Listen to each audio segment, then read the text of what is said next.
যে ফুল শুকায় না, পর্ব 6। রহস্যময় উদ্ধারকারী। বিস্ফোরণের বিকট শব্দে পুরো পুরনো রেল স্টেশন কেঁপে উঠল। হোম, চারিদিকে ধোঁয়া ছড়িয়ে পড়ল। কালো পোশাকধারী লোকগুলো মুহূর্তের জন্য দিশাহারা হয়ে গেল। সাবধান, সবাই ছড়িয়ে পড়ো, তাদের নেতা চিৎকার করে উঠল। এই সুযোগে আরিয়ান মায়ের হাত শক্ত করে ধরে বলল, চলো। দুজন দ্রুত প্ল্যাটফর্মের পেছনের দিকে দৌড়াতে লাগলো। কিন্তু ধোঁয়ার আড়াল থেকে হঠাৎ একজন লম্বা মানুষ বেরিয়ে এলো। তার মুখ কালো কাপড়ে ঢাকা। আরিয়ান সঙ্গে সঙ্গে থেমে গেল। লোকটি হাত তুলে বলল, ভয় পেও না, আমি তোমাদের সাহায্য করতে এসেছি। মায়া বিস্মিত চোখে তাকালো। আপনি কে? লোকটি উত্তর দিল না, বরং দ্রুত বলল, আর প্রশ্ন করার সময় নেই। ওরা কয়েক মিনিটের মধ্যে আবার তোমাদের খুঁজে পাবে। আমার সঙ্গে আসো। দূর থেকে আবার গুলির শব্দ শোনা গেল। পরিস্থিতি দেখে আরিয়ান আর সময় নষ্ট করল না। তারা লোকটির পিছু নিল। স্টেশনের পেছনে একটি পরিত্যক্ত গোদাম ঘর ছিল।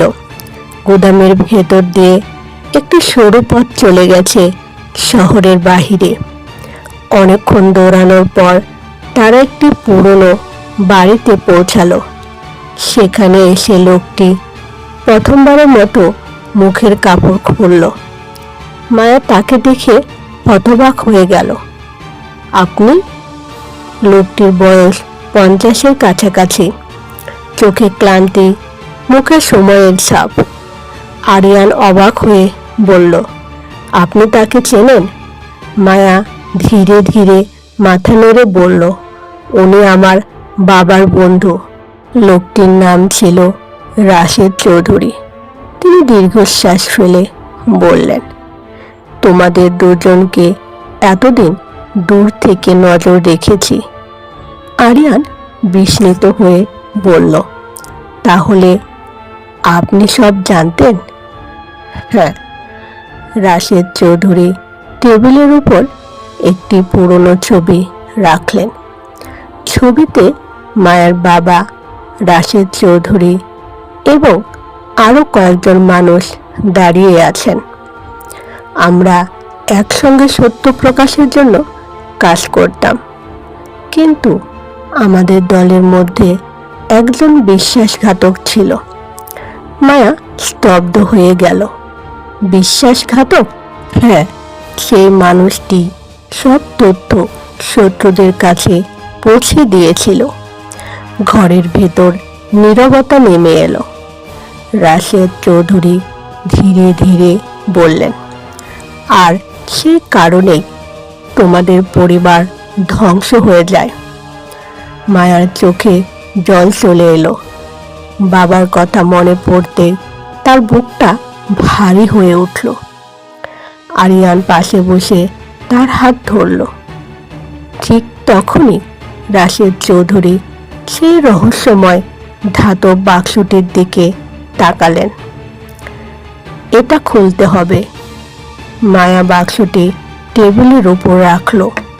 অনেক বছর ধরে লুকিয়ে রাখা সেই বাক্সের তালা খুলতে সবাই নিঃশ্বাস বন্ধ করে তাকিয়ে রইল। ভেতরে ছিল একটি পেন ড্রাইভ, কিছু নথি এবং একটি চিঠি। চিঠির ওপর লেখা, যদি তোমরা এটা পড়ো তাহলে বুঝবে আমি আর বেঁচে নেই। এটা ছিল মায়ের বাবার হাতের লেখা। মায়ের হাত কাঁপতে লাগলো। সে ধীরে ধীরে চিঠিটি খুলল। চিঠিতে লেখা ছিল, মায়া, যদি এই চিঠি তোমার হাতে পৌঁছায় তাহলে জেনে রেখো, আমি শেষ পর্যন্ত সত্যকে রক্ষা করার চেষ্টা করেছি। কিন্তু সবচেয়ে ভয়ঙ্কর বিষয় হলো বিশ্বাসঘাতক আমাদের খুব কাছের একজন। আরিয়ান ও মায়া একে অপরের দিকে তাকালো। চিঠির শেষ লাইনটি পড়ে তাদের রক্ত হিম হয়ে গেল। সেখানে লেখা, যে মানুষটিকে তোমরা সবচেয়ে বেশি বিশ্বাস করো তাকে সবচেয়ে বেশি সন্দেহ করবে। ঘরের সবাই নিস্তব্ধ হয়ে গেল। ঠিক তখনই বাহিরে একটি গাড়ি এসে থামার শব্দ শোনা গেল। রাশেদ চৌধুরীর মুখ হঠাৎ ফ্যাকাশে হয়ে গেল। তিনি জানালার বাহিরে তাকিয়ে আতঙ্কিত গলায় বললেন, অসম্ভব, কি হয়েছে? আরিয়ান জিজ্ঞেস করল। রাশেদ চৌধুরী ধীরে ধীরে বললেন, ওরা আমাদের খুঁজে পেয়েছে। আর সবচেয়ে ভয়ঙ্কর বিষয় হলো, গাড়ি থেকে যে মানুষটি নামলো তাকে দেখে মায়ের চোখ বিস্ময়ে বড় হয়ে গেল। কারণ সেই মানুষটিকে সে খুব ভালো করে চেনে। চলবে কি পর্ব 7, মুখোশের আড়ালের মানুষ, পরবর্তী পর্বে। তো বন্ধুরা, গল্পটি যদি ভালো লাগে তাহলে অবশ্যই লাইক, কমেন্ট, শেয়ার এবং সাবস্ক্রাইব করতে ভুলবেন না।